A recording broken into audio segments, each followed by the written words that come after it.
Hi, I'm Mike Sibley, leader of the James Moore manufacturing team. I'm here with Kevin Golden, one of my partners and member of the James Moore manufacturing team as well.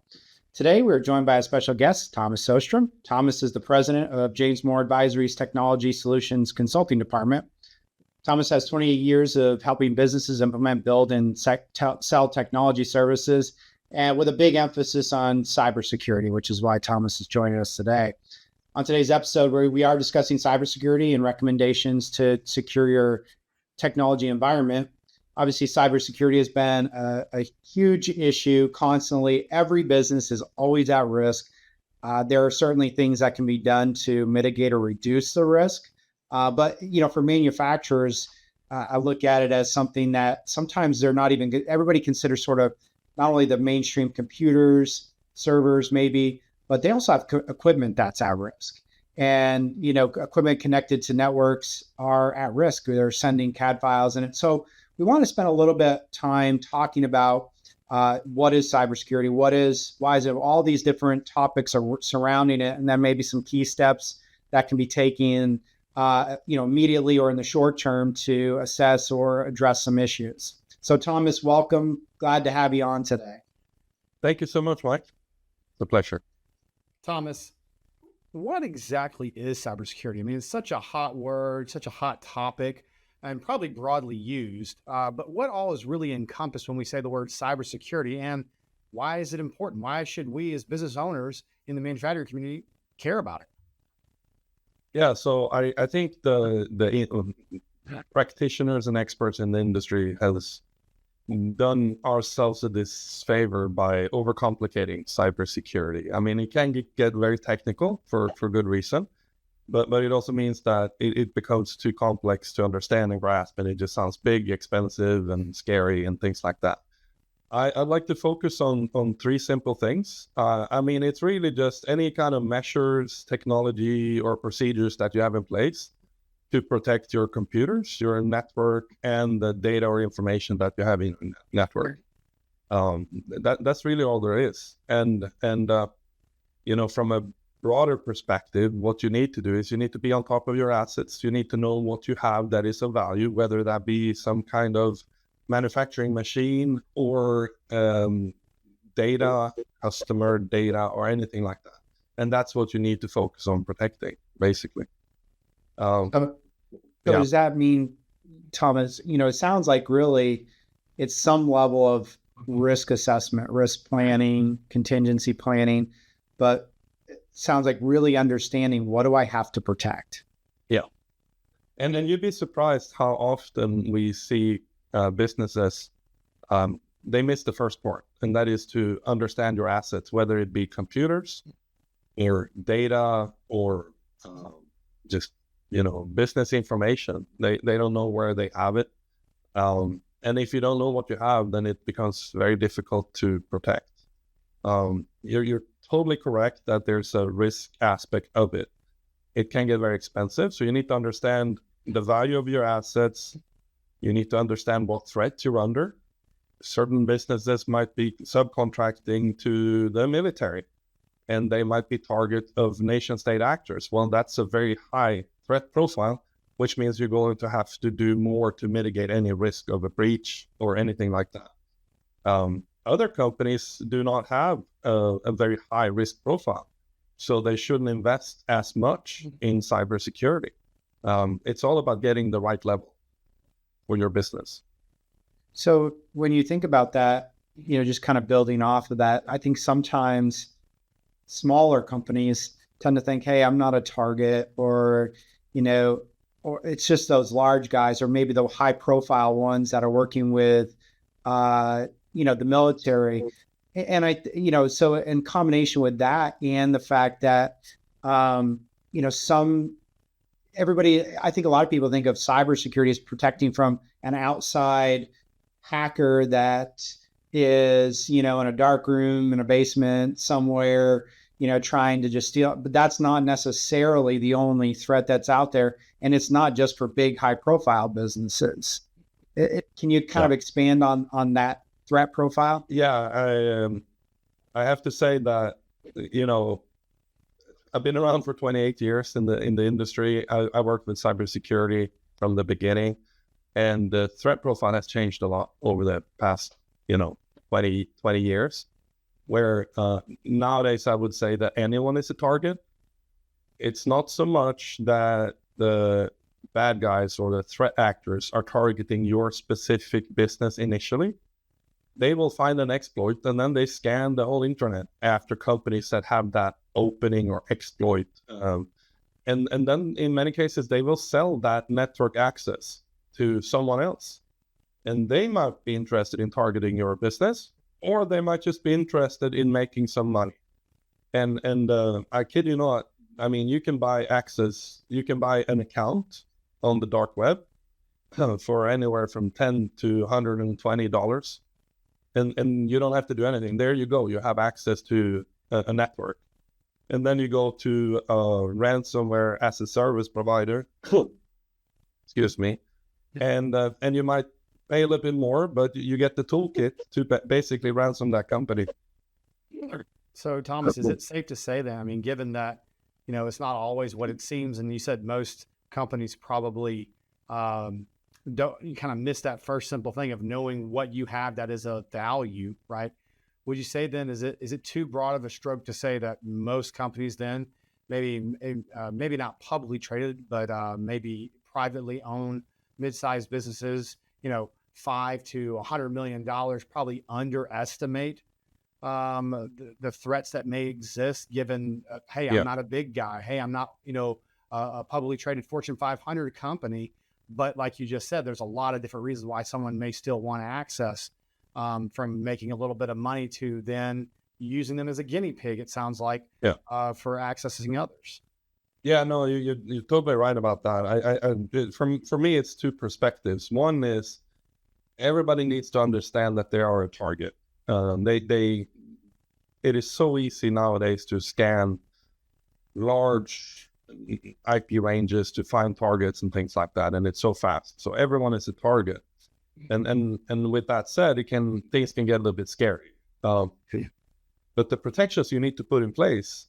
So if you're not a high profile target, if you're just being attacked by people buying access and things like that, the protections you need to put in place do not need to be that complicated and not that expensive. So while everybody needs to be aware and do some things, what you need to do doesn't necessarily have to break the bank. You just kind of have to understand your value, your assets, and maybe then get some advice on what measures you should put in place to protect yourself. Well, what's interesting, I think, Thomas, you've even mentioned, the threat maybe come from the outside, but the threat could come from the inside too. Employees having access to social security numbers of other employees or customer data that they shouldn't have, and then being disgruntled. So it's not just an outside threat, it's an inside threat as well. Yeah. And you have, like you mentioned, disgruntled employees. I've seen so many cases where someone gets frustrated and they will go on and they will either, for just being naive, but they will take customer data with them, like the book of business with them, just thinking that no one will notice, things like that. And I've even seen cases where former employees will delete data just to destroy. And if you don't have decent backups, if you don't know where your data is residing, that can cause a lot of issues for a small business. Yeah, and realistically, I think sometimes when we think about cybersecurity, I think these visions pop up of big, expensive systems that need to, do all of these things to protect you. But on the other hand, when you talk about internal threats, it's as simple as not providing access to employees who don't need access to certain areas. And that's not a big, expensive thing to do. It's a matter of understanding, like we talked about earlier, what's the risk? Where are your risks? What do your employees have access to? What should they have access to? And even cutting that off can create, improvements in your security systems. Yeah, I mean, it can be little procedures like make sure that when someone is leaving, make sure that you terminate all their access. It's not something that costs a bunch of extra money. It's a process that you need to have in place. It's not complicated. Sure. So switching gears a little bit, we've kind of identified and thought about some examples. One of the things that we talk about a lot on this podcast is building value in a company. Yes. And it's really important, and building value can occur over time. And part of that is understanding risk, understanding your risk profile, threats, things that can hurt your business can decrease value. And we just talked about some examples, but can you kind of talk about cybersecurity, or maybe even a lack thereof, and how that can impact, a manufacturer's value of their business? Yeah, sure. So starting on the bad end of things, lack of cybersecurity, I have seen every year several businesses go under during a breach because they can't get their data back fast enough, or that breach was so bad for their brand that they just lost the majority of their customers. So you have that aspect of it. It's serious stuff. Now, on the other hand, like I said before, the measures you need to put in place, if I put it a little bit roughly, you just need to be better than your competition, run faster than your competition. And if you have that in place, then you are actually having a competitive edge. And you can even sell on the fact that you have good controls for cybersecurity. There's a horde of good guidelines available, actually, from CISA.gov, a government asset where you can find templates and all of these things. And to put the simplest form of controls in place is not necessarily that expensive or complicated. And already there, you can show a potential customer that you have control of your cybersecurity, and that could win you an opportunity if you're lucky enough. Another aspect of that is there's a lot of regulations coming down the pipe right now.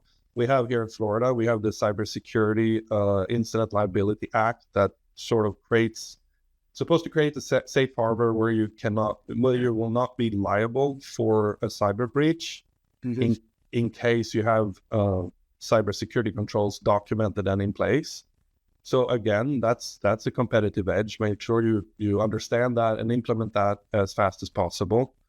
And then if you're another example that I have is if you're manufacturing medical devices, the FDA now last year put into place new regulations that basically means that you have to conform to the NIST framework when you put out new devices. And it's pretty detailed requirements on testing, documentation, everything you need to have in place to validate that your device is secure before you put it into a hospital or anything like that. So again, understanding these things and understanding how to implement them will give you a competitive edge.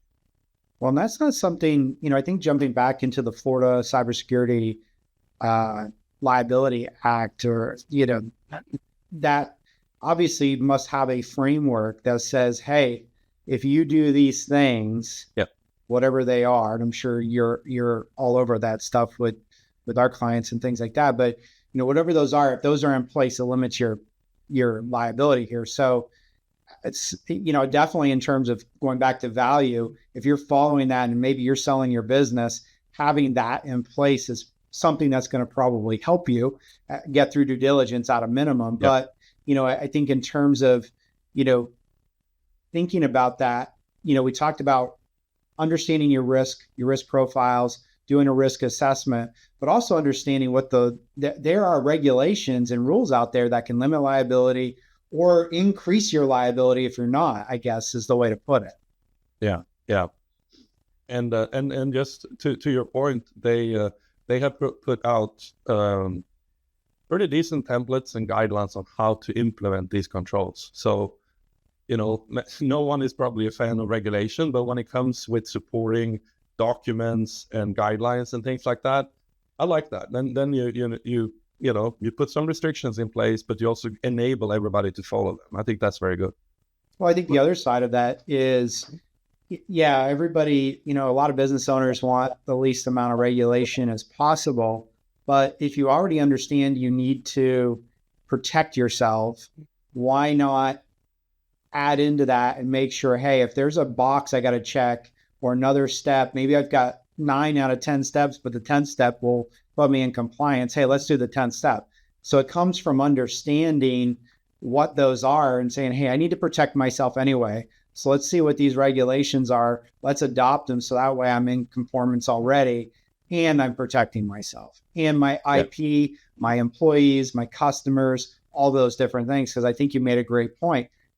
All of that being at risk, you open yourself up to lawsuits, civil fines, and who knows, potentially putting yourself out of business if it's bad enough. So it's kind of motivating from my standpoint. Well, and if you look, I mean, what is creating value in your company? Again, like you said, Mike, we talk about that a lot. Well, it's increasing your assets. This does that. Okay. Limiting your liability. This can do that. And like you said, can hurt you if you're not, right? And then create an overall sense of comfort, right?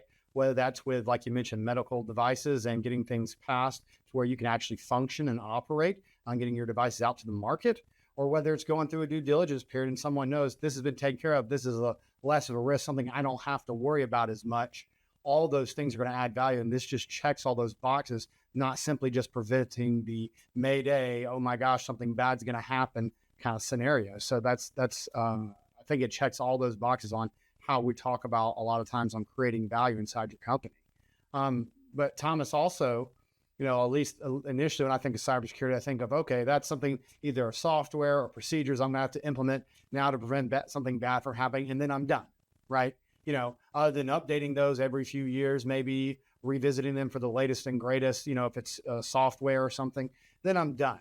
And the more that I'm hearing either from you speak or I'm reading, I'm hearing more and more about, well, it's not just something you plug and you're done and then it's over with. Now we're secure. It's creating a culture and an environment of technology, right, that you can build around to have, something that's fluid as much like the technology world is, and advancing and changing every day. So can you speak more to that about building maybe a technology environment around cybersecurity as opposed to it more of a, one and done or something we revisit every 3 to 5 years? Yeah, for sure. And just expanding upon that, I mean, the way things have changed is attacks are happening faster. I read somewhere this morning that there's a cyber breach attempt every 39 seconds in the US right now. So there's a lot of it. And once a company or a network gets breached, it used to be a matter of a few weeks up to a month before any kind of real action started happening. The goal is usually to ransom someone, to delete your files, encrypt your files, and get money to unlock them. So like I said, it used to take weeks to a month before any of this action happened. Well, nowadays we're talking hours, if not days. So you have less time to react when something happens. So having the operations in place from a security standpoint to continuously monitor your environment, to log what's going on, and maybe have a partner that can react to those logs is becoming increasingly important. And there are solutions in place also for small to mid-sized businesses to have this in place in an affordable way. And to me, the best comparison I can make is, who has a warehouse without cameras today? No one. You will always put up cameras if you have some assets of value. Well, it's the same with IT or OT today. If you have a big manufacturing environment, you need to monitor that network. You need to understand what's going on there. And an operational technology or an IoT environment has traditionally been more difficult to monitor because, there's not, Windows workstations that are the latest and greatest in there. It could be, not naming any customer or anything, but there's, very, very old servers in place in manufacturing for good reason. That's the old software that they use for a CNC machine or something like that. And so you have to find different ways to monitor that environment. But there's solutions in place for that now. So there's always a way around. But it's a type of operations that needs to be very active and not reactive, if I put it that way. So jumping off that, and I think we've given a lot of people a lot of things to think about here, whether you're small, large, internal threats, external threats, and you just mentioned some potential solutions, but in terms of takeaways or things that we mentioned in the beginning of the show, what is some advice or some key points or guidance that you can give? Obviously, it's always good to bring you in and your team in to do an assessment, but there's still the side of things that, hey, what should our manufacturing companies, listeners, be thinking about, some takeaways from this conversation? Yeah, sure. And to start out with, there's so much you can do without any external assistance. And that's what I'm going to try to summarize. I'm very passionate about spreading the word, trying to make everybody understand how real and present this threat is. And then also simplify things to kind of showcase that it doesn't have to be that complicated. But the first thing I always say is you have to assume that you're going to get breached. You can't just think that, I put a firewall in place and now I'm safe. No. So the first mental hurdle is just assume that someone is going to penetrate, someone is going to get into your network. Work on what you're going to do when that happens. How do you respond to that? And this goes all the way from IT to if you have a marketing department, the whole management team. Everybody has to understand, what do we do when something happens? So it's not just a technical plan, but yeah, it's basically an incident response plan. Know what to do when this happens. I've been in a lot of situations where you have a management team that for the first time is sitting there thinking about this. And they're asking themselves, should we reach out to the customers? Well, there's regulations about that now, so that you should already know that. And then when you build your infrastructure, you should build it with that assumption. And without trying to, I don't want to get too technical, but if you put multiple layers, logical layers in place, we call it tiering, then even if you get breached, they might not get to your most valuable assets. The other thing I mentioned several times, I call it get eyes on the prize. Make sure you monitor your environment.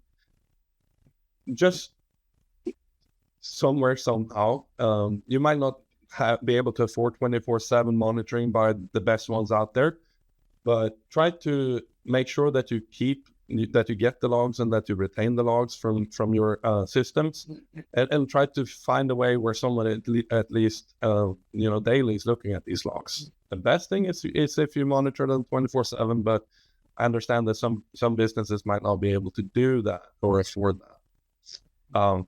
Get the basics in place. We talked about patching. Still to this day, it's challenging for some companies to do this in a timely manner. And I can't stress how important that is. When the new vulnerability is out and known, it is being sold within hours.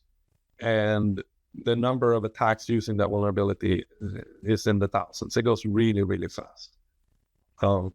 Another simple thing is make sure you have secured and verified your backups. That tends to be the number one issue when you have a breach, is that there's something wrong with your backups. And trust me, one of the first things the bad guys will do when they breach your network is they will go looking for your backups, because if they can delete or encrypt them, they're going to win. So again, secure them, air gap them, make sure they can't be reached. And then the last point is a kind of a populistic term, but I put a normal touch on it. But zero trust is being talked about a lot, and to me that's again simple. Have multi-factor authentication in place, and implement some form of tiering, some form of logical and physical separation of your manufacturing or operations network and your admin network. That way you can protect your most valuable assets in case you get breached. One thing that comes to mind, those are all great tips. And I know here we're always focused on those things. But one of the things that kind of pops up, though, is just emails. So the email comes in, the employee clicks on it or runs something. I almost think, we do a lot of email education here at the firm for our employees, but I guess some basic, education for employees on just emails might also be a good way to protect yourself. Yeah, I think having a employee training program covering cybersecurity and phishing is very important. So some people might feel like it's annoying to have to go through that training, but it's all about raising the bar. People are gonna click. It's gonna happen, and you might get breached that way. Mm-hmm. So I would add to it and say that it's not the employee's fault if your network gets breached because someone clicked on malware. It's actually IT's fault because they didn't build a secure enough environment. Now all the IT folks are going to hate me for saying that, but I believe that very firmly. So you need to train your employees, but you can't hold them 100% accountable for not having the right protections in place. So yeah, it's a combination, I think. Great. Well, Tomas, thank you so much. There's a lot of great information there in a very, very short amount of time. Appreciate your time on the show, and thank you for joining us. Thank you for having me. Yeah, and to our listeners, as always, thank you for listening in. We appreciate you, and of course, if you have questions, if you have needs, if you're scared to death about everything you just heard, just reach out. We're always happy. We'll connect you with Tomas, and he'll take good care of you. So again, thank you, and appreciate your time.